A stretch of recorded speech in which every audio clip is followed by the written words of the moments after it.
Assalamualaikum dear students, I hope you all are fine. The very first thing which I have to clear is कि आप लोगों की जो definitions हैं वो आपको अलग से राइट नहीं करवाए जाएंगे। आप लोग माशाल्लाह बड़े क्लास हो, आप लोगों के जो बुक में डेफिनेशंस दी गई हैं आपको इंतहाई अप्रोप्रिएट डेफिनेशंस दी गई हैं। हर एक जो हमने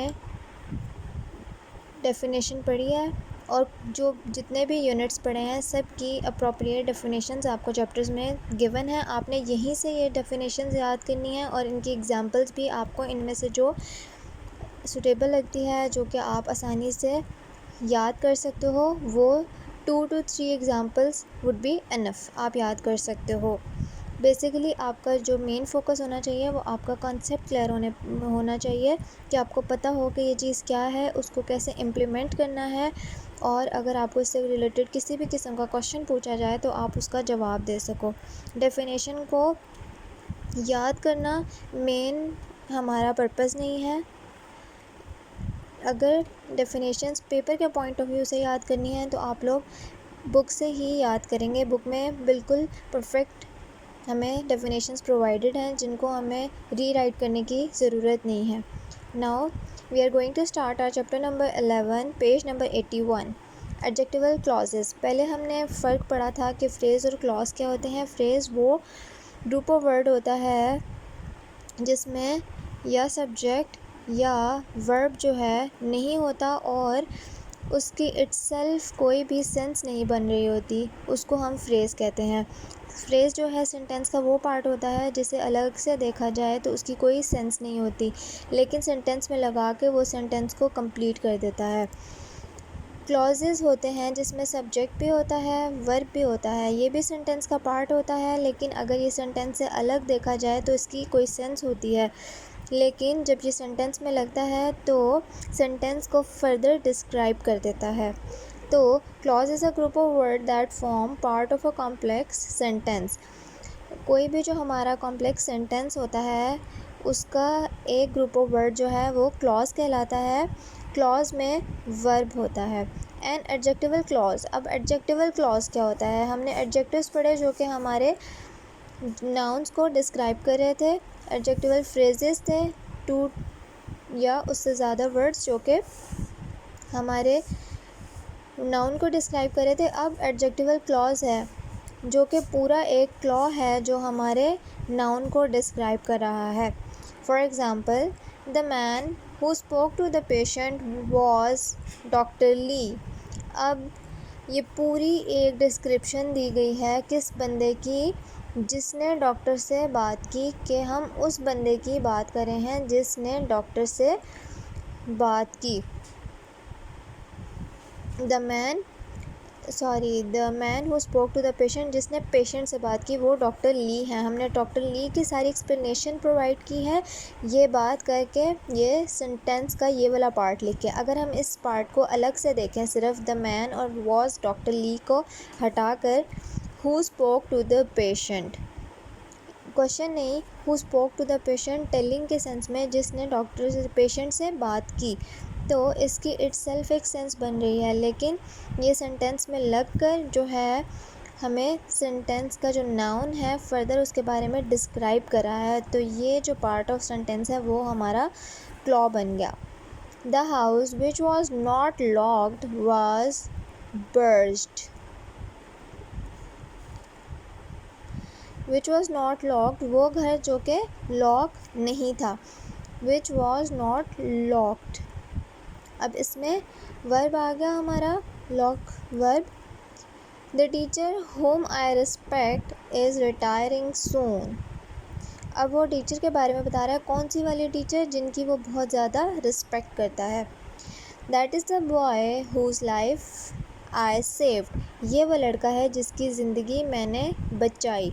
who's life I saved, save verb, काम, एक्शन। हमने पढ़ा वर्ब क्या होता है, हम पढ़ चुके हैं पिछले लेसन्स में। तो इधर रिस्पेक्ट, लॉक, स्पोक और सेव जो है वर्ब है, और इस क्लॉ की जो है अलग से सेंस बन रही है सेंटेंस से अलग भी। तो ये हमारा एडजेक्टिवल क्लॉज है क्योंकि ये हमारे नाउन के बारे में हमें फ़र्दर डिस्क्राइब कर रहा है। आप लोग एक दफ़ा दोबारा से अगर फोकस करके डेफिनेशन पढ़ोगे और इसकी एग्ज़ाम्पल्स पढ़ोगे तो आपको चीज़ें फ़र्दर क्लियर हो जाएंगी, और जो आपका रिव्यू होता है यूनिट्स का वो आपने ख़ुद करना होता है आपकी फ़र्दर क्लैरिफिकेशन के लिए while doing your exercises. Now what you people have to do is, इसकी एक्सरसाइजेज बहुत इजी हैं। Exercise number 25 and exercise number 26। Exercise number 25 में आप लोगों ने सिंपली ब्लैंक्स फिल करनी है, वो भी आपको जो वर्ड्स हैं वो गिवन है, क्लॉज आपको दिए गए हैं, एक क्लॉ को एक ही दफ़ा यूज़ करना है। For example, the young boy dash was not seriously hurt, he scraped his knee। अब यंग बॉय की बात हो रही है, स्क्रैप्ड नी, इसमें से कौन सा अप्रोप्रिएट हो सकता है? whom you know, dog house, ये who fell off his bicycle। the young boy who fell off his bicycle was not seriously hurt, he scraped his knee। इस तरह से इन बाकी के वर्ड्स को यूज़ करके आपने बाकी के क्लॉज को ये आपने ब्लैंक्स फिल करनी है जो आपको एडजेक्टिवल क्लॉज दिए गए हैं इनकी हेल्प से। जो एक दफ़ा यूज़ हो गया, यूज़ ओनली वंस, एक यूज़ हो गया उसको छोड़ देना, फिर अगला। और आप लोगों ने अपने ग्रामर बुक को सिर्फ पेंसिल से सॉल्व करना है, किसी भी क्लास के बच्चे ने। एक्सरसाइज नंबर 26 में ये और भी ज़्यादा इजी एक्सरसाइज है। आपने सिर्फ 2 सेंटेंसेस को आपको एडजेक्टिवल क्लॉज जो हैं 2 दिए हुए हैं उनको आपने इस वर्ड की हेल्प से ज्वाइन करके एक सेंटेंस बना देना है। अब जो ये वर्ड्स आपको दिए गए हैं एडजेक्टिवल क्लॉज के लिए 2 सेंटेंसेस को जोड़ने के लिए, इन वर्ड्स को आप अपने सेंटेंस के सब्जेक्ट के बिल्कुल बाद लगाते हो। सब्जेक्ट जिस चीज़ पर बात हो रही हो, that is the boy he hit me. अब किसकी बात हो रही है? इस लड़के की। That is the boy who hit me. अब जो फुल स्टॉप के बाद का पहला वर्ड होता है वो स्किप हो जाता है जब हम उसको अपना एडजेक्टिवल क्लॉ लगा के पूरा एक सेंटेंस बना रहे हैं। The lion escaped from the zoo, it has been captured.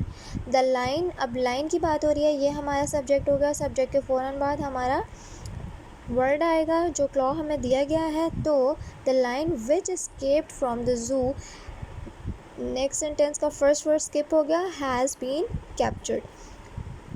This is a very easy exercise, only 10 questions, और इस एक्सरसाइज के भी सिर्फ 10 क्वेश्चंस हैं। Kindly do your homework as soon as possible. Submit your summer vacation task. जिन जिन बच्चों का वेकेशन टास्क रह गया वो काइंडली सबमिट करवा दें। उसके अलावा आप अपनी नोटबुक्स कंप्लीट कर लो, और आपका ग्रामर वर्क भी कंप्लीट होना चाहिए। किसी किस्म का ग्रामर में मसले मसाइल आ रहे हैं,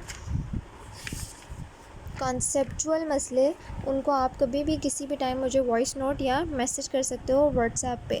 उसके अलावा डेफिनेशंस का जो इशू है, डेफिनेशंस आप बुक से ही याद करेंगे, आपको बुक की ही पेपर में टेस्ट होंगी, आपको अलग से डेफिनेशंस नोटबुक्स पे नहीं करवाई जाएंगी। ग्रामर का काम हम बुक पे ही करेंगे।